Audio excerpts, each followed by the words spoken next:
Shalom, selamat pagi saudara-saudari yang dikasihi Tuhan Yesus.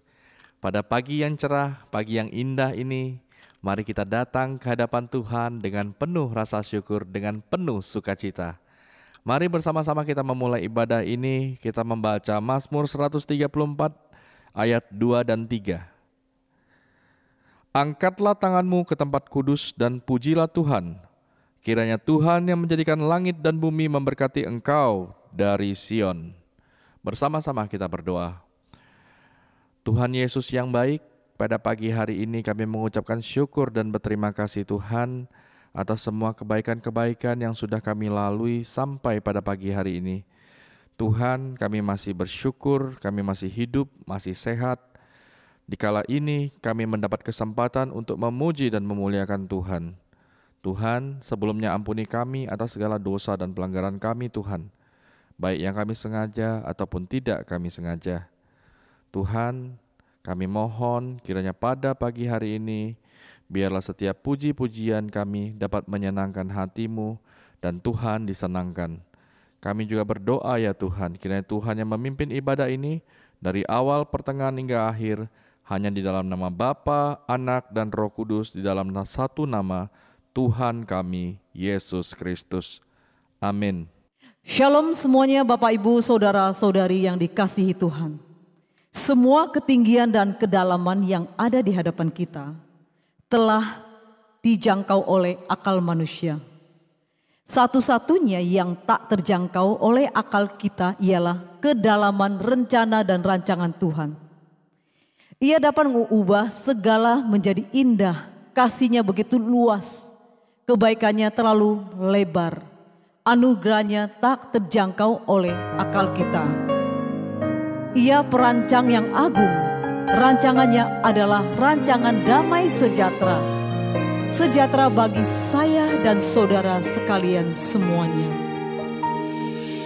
Saat tiada jalan yang harus ku tempuh, Yesus ada di sana memberi pengharapan.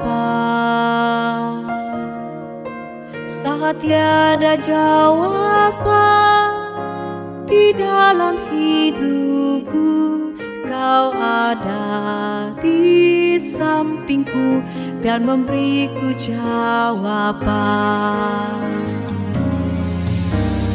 Tiada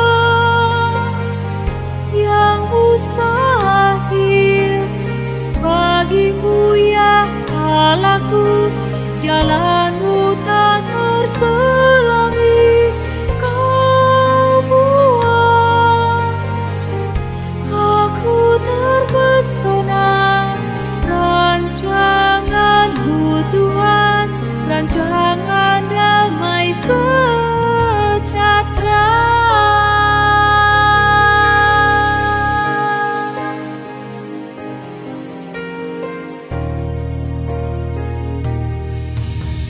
Tiada jalan yang harus ku tempuh, Yesus ada di sana memberi pengharapan.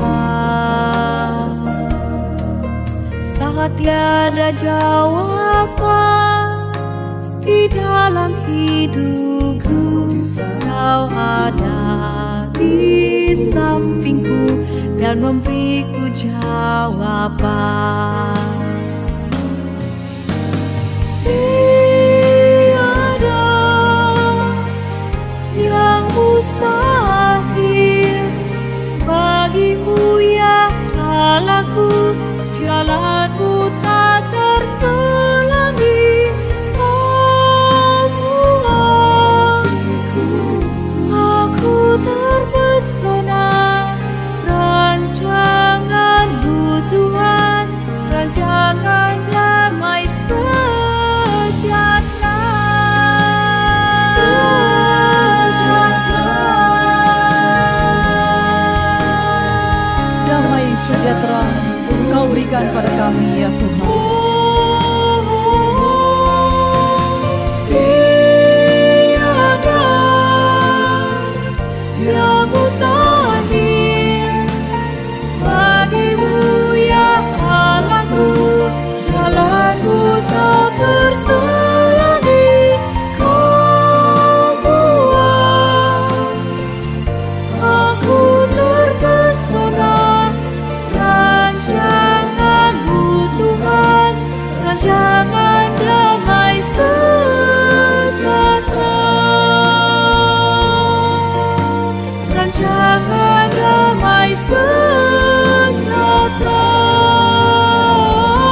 Bapak Ibu Saudara sekalian, mari kita tundukkan kepala, kita mau berdoa sebelum kita melanjutkan pujian kita menyambut firman Tuhan.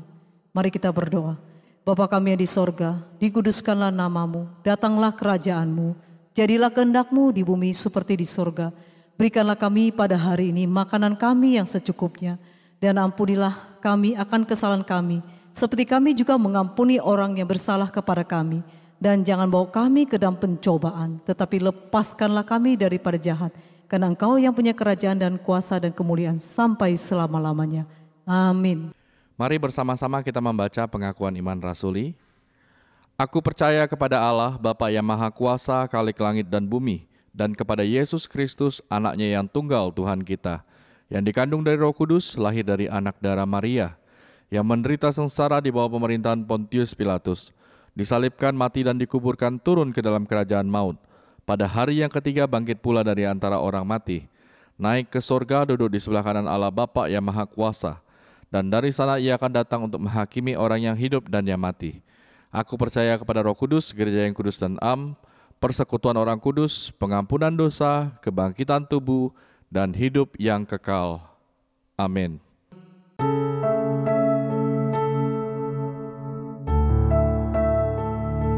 Salam, selamat pagi saudara-saudara kasih Tuhan. Pada pagi ini kita akan mendengar semua kebenaran firman Tuhan. Mari kita berdoa.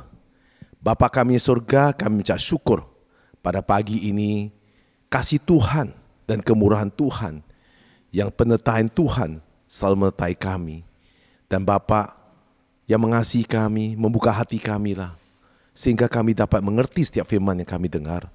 Dan urapin hamba-Mu dengan kuasa-Mu, bibir hamba Tuhan pakai untuk menyampaikan setiap kebenaran-Mu sesuai dengan kehendak-Mu. Berfirmanlah kepada kami siap untuk mendengar, kami berdoa di dalam nama Tuhan Yesus Kristus. Amin. Saudara kasih Tuhan, pada minggu ini tema kita hidup dalam kasih. Saudara kasih Tuhan, mari kita sama-sama membuka firman Tuhan di dalam surat Paulus, Roma pasal 12 ayat 9 sampai 21. Kita akan baca bersama-sama mulai dari ayat ke-9. Ayat ke-9, hendaklah kasih itu jangan pura-pura, jauhilah yang jahat dan lakukanlah yang baik. Ayat ke-10, hendaklah kamu saling mengasihi sebagai saudara dan saling mendahului dalam memberi hormat. Ayat ke-11, janganlah hendaknya kerajinanmu kendor, biarlah rohmu menyala-nyala dan layanilah Tuhan. Ayat 12, bersukacitalah dalam pengharapan, sabarlah dalam kesesakan, dan bertekunlah dalam doa. Ayat ke-13, bantulah dalam kekurangan orang-orang kudus, dan usahakanlah dirimu untuk selalu memberikan tumpangan. Ayat ke-14, berkatilah siapa yang menganiaya kamu, berkatilah dan jangan mengutuk. Ayat ke-15, bersukacitalah dengan orang yang bersukacita, dan menangislah dengan orang yang menangis. Ayat ke-16, hendaklah kamu sehati, sepikir dalam hidupmu bersama. Janganlah kamu memikirkan perkara-perkara yang tinggi, tetapi arahkanlah dirimu kepada perkara-perkara yang sederhana. Janganlah menganggap dirimu pandai. Ayat ke-17, janganlah membalas kejahatan dengan kejahatan. Lakukanlah apa yang baik bagi semua orang. Ayat 18, sedapat-dapatnya, kalau hal itu bergantung padamu, hiduplah dalam perdamaian dengan semua orang.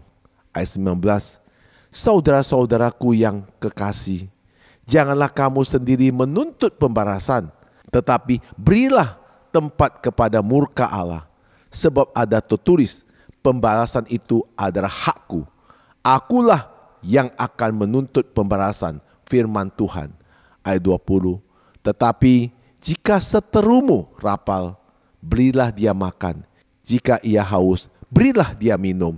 Dengan berbuat demikian, kamu menumpukkan bara api di atas kepalanya. Ayat 21, janganlah kamu kalah terhadap kejahatan, tetapi kalahkanlah kejahatan dengan kebaikan. Saudara-saudara kasih Tuhan, kita sudah membaca firman Tuhan. Satu ayat demi satu ayat.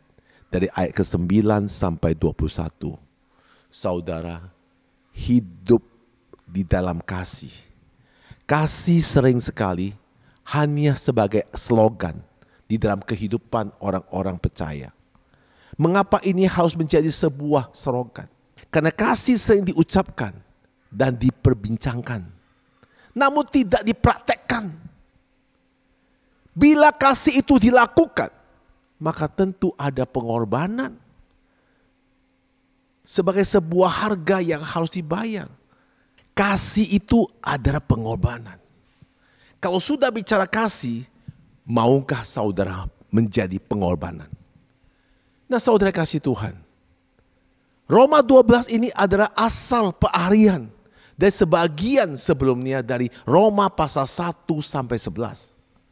Yang berbicara tentang doktrin dosa yang di dalamnya melalui Adam dan keselamatan di dalamnya dan melalui Kristus. Ketika Paulus menuliskan pasal 12 ini, Paulus mengharapkan bahwa mereka yang sudah mengenal Kristus dan memperoleh keselamatan di dalam Kristus dapat menerapkan kehidupan yang sudah diselamatkan setiap hari dan penuh dengan kasih.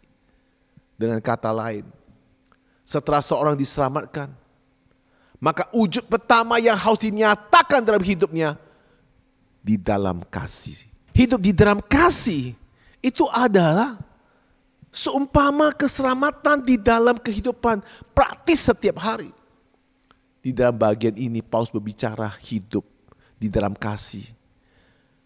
Ada berapa sisi yang kita bisa pelajari pada hari ini? Yang pertama, kasih diwujudkan untuk melakukan kebaikan. Yang kedua, kasih diwujudkan dengan melayani Tuhan. Bukan Tuhan melayani kita, tapi kita melayani Tuhan, menunjukkan kasih kita kepada Tuhan. Hidup dengan tujuan yang sama. Di dalam komitmen yang sudah kita diselamatkan. Yang ketiga, kasih diwujudkan dengan bertahan di dalam kesesakan dan memberkati musuh kita. Di saat-saat kita difitnah orang, di saat-saat kita dijatuhkan orang, dan musuh-musuh kita, kita harus menerapkan kasih kepada musuh-musuh kita. Yang keempat, kasih diwujudkan dengan empati. Yang kelima, kasih diwujudkan dengan hidup di dalam perdamaian. Saudara kasih Tuhan, manusia itu diciptakan segambar dengan Allah. Sudah selayaknya hidup memancarkan kasih dan tidak hanya menerima kasih. Saudara mengerti? Karena kita sudah menerima kasih dari Allah yang sudah menyelamatkan kita, maka kita pun harus menyatakan kasih dengan setulus-tulusnya. Dalam surat Roma ini ditulis kepada jemaat yang sedang mengalami tekanan iman yang luar biasa. Dalam keadaan seperti itu, Paulus mendorong para pembaca suratnya saling mengasihi. Misalnya, membantu orang yang kekurangan dan memberikan tumpangan kepada orang-orang yang membutuhkannya. Jangan membalas kejahatan dengan kejahatan, tetapi balaslah kejahatan dengan kebaikan. Nasihat Paulus ini mengingatkan kita pada saat ini kita sedang berada di dalam situasi yang sangat sulit seperti sekarang ini. Jangan sampai kita memiliki kecenderungan untuk menyelamatkan diri kita saja, tetapi haruslah tetap kita saling mengasihi. Memang dunia ini penuh pertikaian dan perselisihan, tetapi kita harus mengarahkan kejahatan dengan kebaikan. Saya percaya orang yang tidak setuju adalah orang yang sifat atau karakter yang tidak baik dengan kita, pasti lebih sulit. Nah, saudara dikasih Tuhan, di mana firman Tuhan Yesus berkata, Matius pasal 5 ayat 46. Ayat 46. Apabila kamu mengasihi orang yang mengasihi kamu, apakah upahmu? Bukankah pemungut cukai juga berbuat demikian? Memang mengasihi orang yang tidak mengasihi kita itu sangat sulit. Namun jangan menjadikan kesulitan itu sebagai alasan untuk tidak melakukan kebenaran firman Tuhan.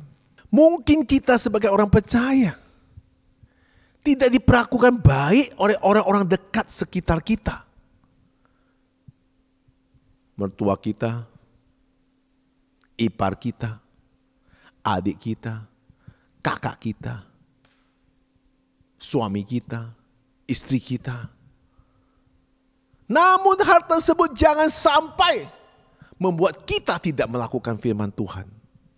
Apabila kita tidak dapat mengasihi atau membenci orang yang kita lihat di depan mata kita, maka kita juga disamakan seperti seorang pendusta. Sudah dapat dipastikan bahwa sebenarnya kita juga tidak sedang mengasihi Tuhan.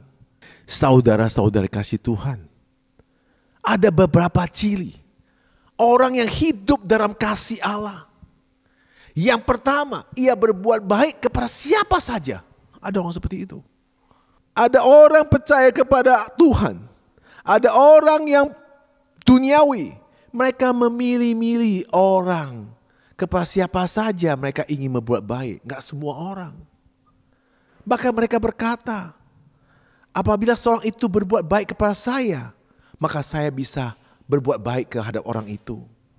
Dan apabila orang itu berbuat jahat kepada saya, maka saya pun akan lebih jahat pada orang itu. Saudara kasih Tuhan, Tuhan tidak mengajar hal tersebut. Ia berkata melalui firman-Nya, berbuatlah baik kepada siapapun tanpa memilih. Saudara kasih Tuhan. Yang kedua, ia menerima orang itu dengan apa adanya. Orang percaya, ingatlah bahwa kita tidak dapat mengubah orang lain. Namun yang bisa kita ubah ialah diri kita sendiri. Biarlah melalui perubahan pada diri kita, maka akan berdampak kepada orang-orang di sekitar kita. Dan orang sekitar bisa berubah karena kasih kita terhadap mereka. Masih ingat apa yang Tuhan Yesus ajarkan? Belajar melalui kisah anak bungsu, di mana sang bapak tetap menerima anaknya yang bungsu itu, walaupun ia telah jatuh dalam berbagai dosa. Saat anaknya datang kembali kepada bapak untuk minta ampun, bapak langsung berlari menghampiri dan memeluk anaknya yang terhilang itu. Bapak menerima anaknya kembali dengan apa adanya, dan bapak itu tetap mengasihi anak yang bungsu itu. Saudara kasih Tuhan, itulah kasih yang Tuhan ingin kita orang-orang percaya untuk melakukannya. Nah, saudara kasih Tuhan. Yang ketiga, ia memiliki perkataan yang penuh kasih. Orang percaya adalah orang yang hidup dalam kasih Allah. Pasti ia memiliki perkataan yang penuh kasih. Kita tahu sebuah perkataan itu mempunyai kuasa yang luar biasa. Kuasa untuk memberkati orang, kuasa untuk mengutuk orang. Namun yang Tuhan Yesus ajarkan, agar setiap kita memiliki perkataan yang dapat membangun, dapat memberkati orang. Perkataan yang penuh kasih terhadap seorang dan lainnya. Apakah kita sudah menjadi pelaku firman Tuhan yang diajarkan oleh Rasul Paulus melalui suratnya? Apakah perkataan kita membangun? Apakah perkataan kita memberkati orang? Apakah perkataan kita yang positif? Perkataan kita penuh dengan bersungut-sungut. Perkataan kita yang mengecewakan orang. Dan keputusan-keputusan kita ambil yang selalu dibenci orang. Nah, saudara kasih Tuhan. Marilah saudara kasih Tuhan. Ambillah keputusan untuk mengubah perkataan kita pada hari ini. Biar perkataan yang kita keluar hanya memberkati orang, membangun orang, memberi semangat pada orang, mendorong orang penuh dengan kasih, menguatkan orang, dan menghidupkan rohani orang. Saudara kasih Tuhan. Karena setiap perkataan yang keluar dari mulut harus dapat kita pertanggungjawabkan di hadapan Tuhan. Yang keempat, suka mengampuni. Hidup dalam kasih Allah berarti kita suka mengampuni. Belajar dari Tuhan Yesus dalam keadaan yang kesakitan dan amat-amat sakit ketika dia disalibkan. Ia masih sanggup memberikan pengampunan. Yesus berkata, "Ya Bapa, ampuni mereka, sebab mereka tidak tahu apa yang mereka perbuat." Tubuh Tuhan Yesus waktu disalibkan penuh dengan darah. Dagingnya sudah tercabik-cabik, namun dia tetap sanggup untuk mengampuni. Kita tahu bahwa rasa sakit yang kita alami masih jauh apa yang Tuhan Yesus alami. Oleh sebab itu saudara kasih Tuhan, kalau Tuhan Yesus saja bisa, maka kita pun harus bisa mengampuni orang. Apapun penderitaan kita, belajar mengikuti teladan Tuhan Yesus. Tuhan Yesus berkata dalam firman-Nya, agar kita mengampuni saudara kita yang bersalah kepada kita 70 kali 7 kali. Artinya tidak ada batas. Saudara, saya akan berikan kesaksian. 1 bulan lalu saya melayani di kota Bandung. Pada sore jam 5 saya dibawa di satu rumah singgah. Di sana saya ketemu sepasang suami istri. Sepasang suami istri yang penuh dengan kasih. Saudara kasih Tuhan, istrinya usia 24 tahun. Di masa kecilnya dia melewati kebahagiaan karena ibunya mendidik dia dengan cinta kasih. Selalu membawa dia ke gereja, mengikuti sekolah minggu. Berbeda dengan anak-anak kecil pada umumnya, di mana setelah pulang sekolah bisa bermain-main. Menjelang malam barulah dia mengerjakan pekerjaan rumah. Saudara kasih Tuhan, istrinya ini masih sangat kecil. Baru duduk di bangku kelas 4 SD. Setelah pulang sekolah dia harus melakukan semua pekerjaan rumah tangga. Dan harus melawati ibunya yang sakit. Hanya dapat berbaring di tempat tidur saja. Karena pekerjaan ayahnya ialah seorang pelayar yang bisa berbulan-bulan meninggalkan rumah. Saudara kasih Tuhan, dengan penuh kasih sayang dia kepada ibunya. Bertahun-tahun dia melawat ibunya. Sampai akhirnya ketika istrinya ini sudah duduk di kelas 2 SMA, ibunya dipanggil Tuhan. Sejak ibunya meninggal, maka istrinya ini dipanggil ayahnya untuk tinggal bersama ayahnya dan dengan ibu tirinya. Setelah lulus SMA, istrinya ini melanjutkan studi di universitas. Pada waktu duduk di bangku kuliah, tahun 2017, dia bertemulah dengan suaminya. Akhirnya dengan benih cinta bertumbuh dalam kehidupan mereka berdua. Saudara kasih Tuhan, di saat pada usia remaja ini baru mereka berdua merasa begitu bahagia, rasa cinta mereka berdua. Seperti Romeo dan Juliet. Menjelang pada akhir kuliahnya, tiba-tiba istrinya terkena penyakit TBC yang sangat berat. Sehingga istrinya mengalami depresi yang sangat berat. Namun didukung oleh kasih sayang suaminya dan teman-teman yang dekat, akhirnya istrinya bisa pulih dari depresi dan menyelesaikan penulisan tesisnya dan lulus dalam ujian di sidang skripsi. Saudara kasih Tuhan, badai kehidupan rupanya tidak pernah berhenti dari kehidupan istrinya. Setelah sembuh dari TBC, tiba-tiba istrinya terserang penyakit atasia progresif. Penyakitnya mengganggukan otot motorik sehingga lambat laun akan membuat istrinya menjadi lumpuh total. Mengidap penyakit seperti ini, apalagi dengan kondisi keluarga yang sangat sederhana, sudah tentu membuat istrinya sekali lagi mengalami depresi yang sangat berat. Namun kesetiaan suaminya yang terus-menerus memberikan semangat dan mengingat kepada istrinya untuk selalu taat dan menerima otoritas dari Tuhan. Lambat laun membuat istrinya bisa bangkit kembali dari depresi. Bahkan imannya kepada Tuhan semakin kuat.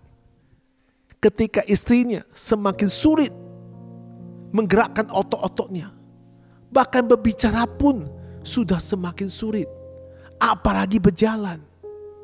Maka dokter memberitahukan bahwa penyakit atasia progresif memang belum dapat disembuhkan. Lalu suaminya bergumul berat. Setelah mendapat persetujuan dari ibunya, dengan dukung kakak-kakak dari suaminya, maka November 2022 melangsungkan lamar untuk menikahi istrinya ini. Dengan kondisi keadaan yang lumpuh dan susah bergerak ototnya dan susah berbicara. Ada seorang pendeta berkata kepada suaminya, "Maaf ya, saya tanya belak-belakan. Jangan tersinggung. Kamu kan masih muda. Tidak lama setelah berpacaran dengan calon istrimu kena penyakit TBC. Sekarang bahkan kena penyakit ataxia progresif. Kenapa Anda tidak meninggalkan calon istrimu, bahkan mengambil keputusan untuk menikah dengan calon istrimu?" Mendapat pertanyaan yang sangat tajam ini, sang suaminya terdiam beberapa saat dan mulai menangis. Kemudian dengan masih tersenduk, suaminya mulai menjawab, "Saya bersyukur atas mujizat yang sudah Tuhan nyatakan." Apa mujizatnya?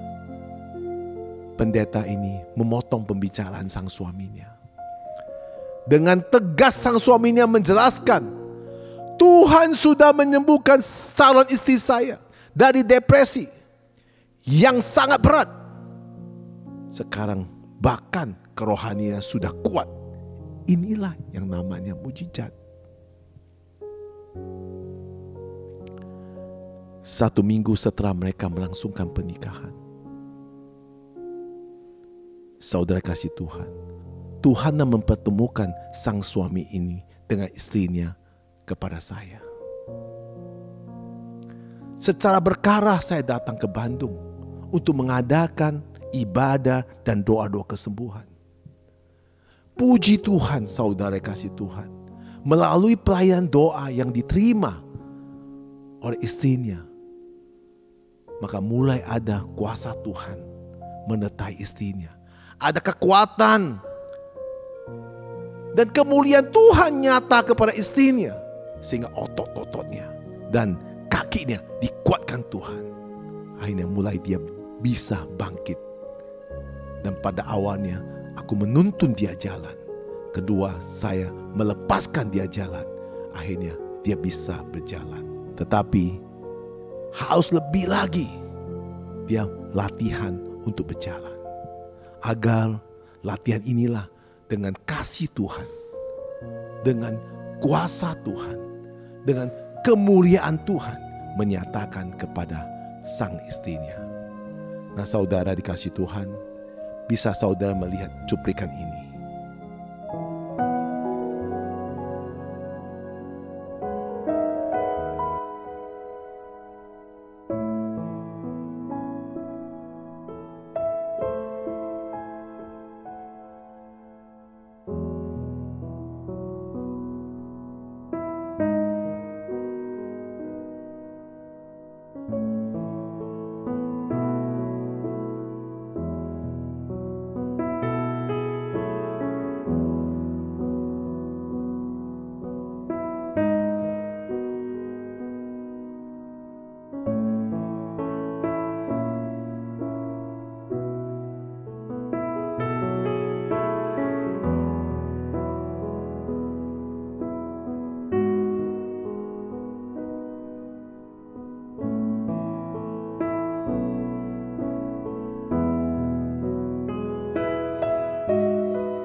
Saudara-saudara kasih Tuhan, bagaimana saudara melihat video ini? Adakah kita menerapkan firman Tuhan? Sang suaminya menerapkan firman Tuhan. Akhirnya sang istri bisa kuat. Dan imannya bisa kuat karena pelakuan dari sang suaminya. Bagaimana saudara sebagai anak Tuhan? Apakah saudara ada hidup dalam kasih? Ayo marilah kita lakukan firman Tuhan, hidup penuh dengan kasih seperti apa yang diajarkan Tuhan Yesus kepada kita. Mari kita berdoa. Bapa kami surga, terima kasih Tuhan atas firman-Mu, dan ampunilah dosa kami. Walaupun kami percaya, tapi kehidupan kami jauh dari kasih. Kiranya Tuhan menguatkan kami kembali dan memberikan kami kekuatan untuk mengampuni, untuk mengasihi sesama tanpa pamrih. Dan kasih Tuhan dan Roh Kudus selalu pimpin kami supaya kami dapat menjadi pelaku firman Tuhan yang benar. Kami berdoa di dalam nama Tuhan Yesus Kristus. Amin. Salam saudara kasih Tuhan, marilah kita hidup dalam kasih. Kasih itu pengorbanan. Lakukan firman Tuhan yang diajarkan oleh Tuhan, maka kita bisa hidup penuh dengan damai sejahtera dan sukacita. Balaskanlah kejahatan dengan kebaikan. Lakukanlah apa yang Tuhan ajarkan kita. Pasti Tuhan akan berkati kita. Amin.